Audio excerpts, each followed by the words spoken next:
Okay, ready guys? Let's learn how to add and subtract fractions with unlike denominators. Woo! Okay, you should already know how to do this from 5th grade, so this should be a review for you.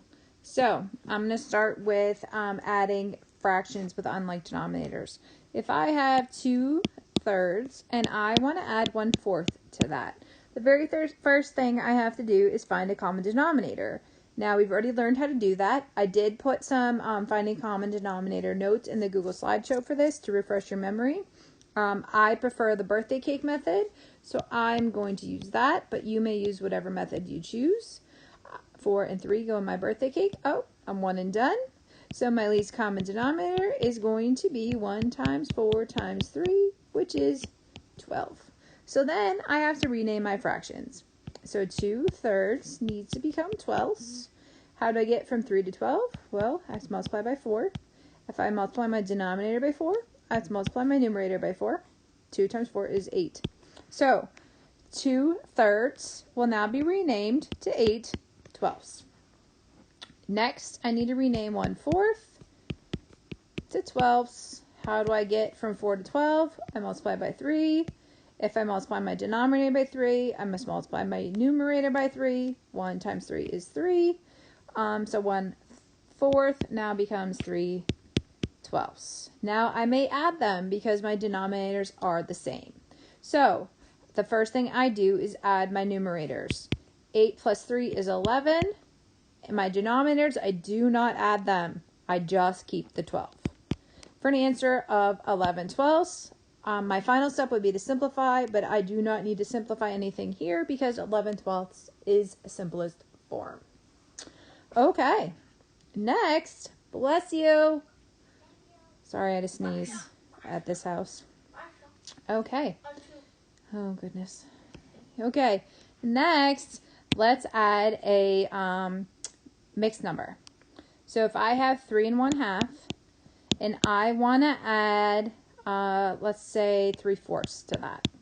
Okay, so I have 3 1/2, I have 3/4. I need a common denominator. Here's 2, here's 4. Okay, I'm going to use 2. 2 goes in 2 once, 2 goes in 4 twice. I'm 1 and done. My least common denominator, I need my L. My least common denominator is going to be equal to 1 times 2. Times 1 times 1 times 2. Least common denominator is equal to 4. Okay, so I only need to change 1/2. 1/2 needs to change into 4ths. I need to keep my 3. 2 times what is 4? 2 over 2. Okay, there I have it. 3 and 2/4 plus 3/4. Okay, there, I'm ready to add now. The first thing I do is add my numerators. 2 plus 3 is 5. I keep my denominator. Then I would add my whole numbers. 3 plus 0 is 3. 3 and 5/4. Now I must simplify because 5/4 is improper. So I take my 5, I divide it by 4. 4 goes into 5 once. 1 times 4 is 4. Subtract, I get 1 and 1/4. I take that 1 and 1/4 and I add it. 3 plus 1 and 1/4 for a final answer of 4 and 1/4.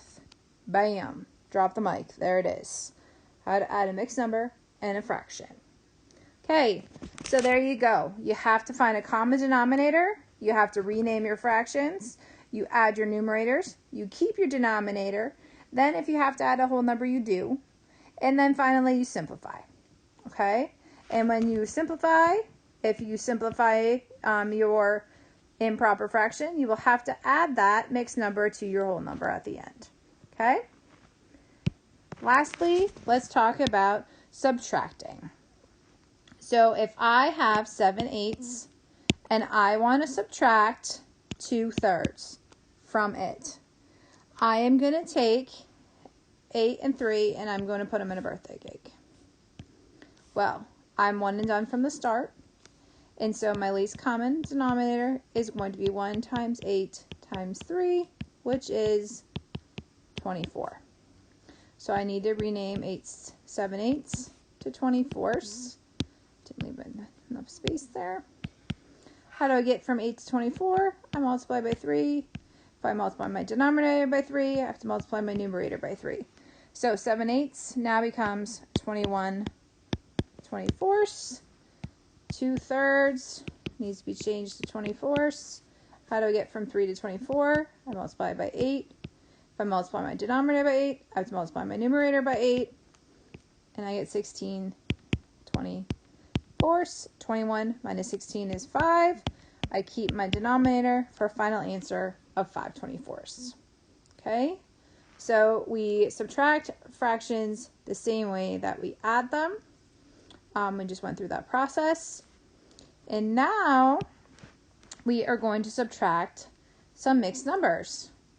So if I have 5 and 1/4, and I want to subtract 2 and 3/4 from it, I'm going to do that. Now, if you look, I don't have to find a common denominator here because I have a common denominator of 4. I did that on purpose because it's about to get a little tricky.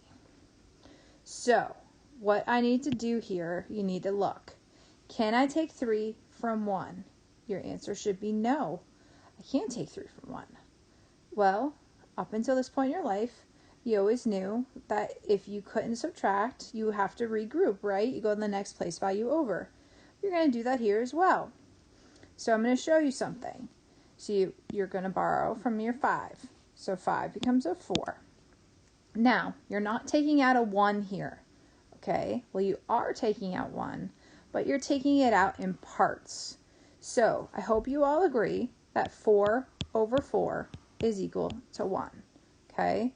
Because my fractions are in fourths. I'm not taking out 1 whole, as in the number 1. I'm taking out 4/4, and I'm adding it to the 1/4 fraction I have, and I will get 5/4. So this 1/4 is now going to become 5/4. Okay? You might remember this easier by thinking, oh, I'm just going to add my denominator to my numerator now. Okay? That's another way you can look at it, but I just want you to understand where that's coming from, not just an automatic response of, oh, add denominator to numerator. Okay? That is what happens, but it's because of the 4/4 that you're adding to your 1/4 that you get the 5/4. Okay? Now you can subtract. 5 minus 3 is 2. I keep my denominator. 4 minus 2 is 2. Now 2/4 can be simplified to 1/2 for a final answer of 2.5. Okay? So that is how we borrow and regroup when we subtract mixed numbers. Okay. I hope you had a good refresher there for subtracting and adding fractions with unlike denominators and how to find a common denominator and how to rename fractions. If you have any questions, please email your teachers. Have a great day.